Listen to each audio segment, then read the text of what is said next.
saya akan menanggapi pertanyaan Ayu Damayanti dari kelompok 3. Dalam Kongres Budi Utomo membahas mengenai dua prinsip perjuangan, yaitu golongan muda yang mengharapkan perjuangan politik dalam menghadapi pemerintah kolonial dan golongan tua yang ingin mempertahankan cara lama atau perjuangan sosiokultural serta mendiskusikan tentang sikap menghadapi westernisasi.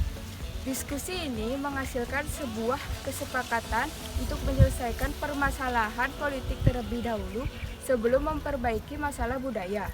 Oleh karena itu, Kongres ini memutuskan untuk mendirikan Sarekat Islam sebagai organisasi politik.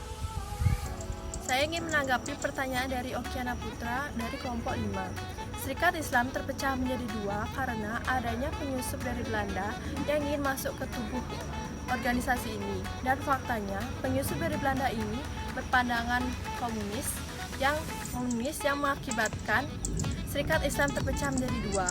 Yang pertama, si putih yang berlandaskan nasionalisme dan Islam, dipimpin oleh Ho Syukraminoto.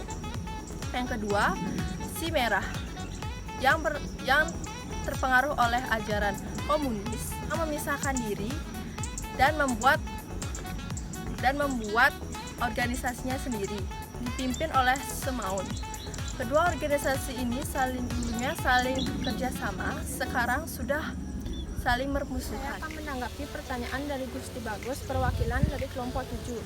Karena organisasi pergerakan Inisparsit merupakan organisasi pertama di Indonesia yang menyatakan diri secara terang-terangan sebagai partai politik dengan mendaftarkan status badan hukum organisasi Inisparsit pada pemerintahan kolonial Hindia Belanda pada tanggal 11 Maret 1913. Di sini saya akan menanggapi pertanyaan dari Lianita Dewi, perwakilan dari kelompok 9, yaitu faktor utama yang menyebabkan pesatnya perkembangan Sarekat Islam di masa awal munculnya dikarenakan satu, adanya pengakuan pemerintah kolonial Belanda terhadap sentral Sarekat Islam.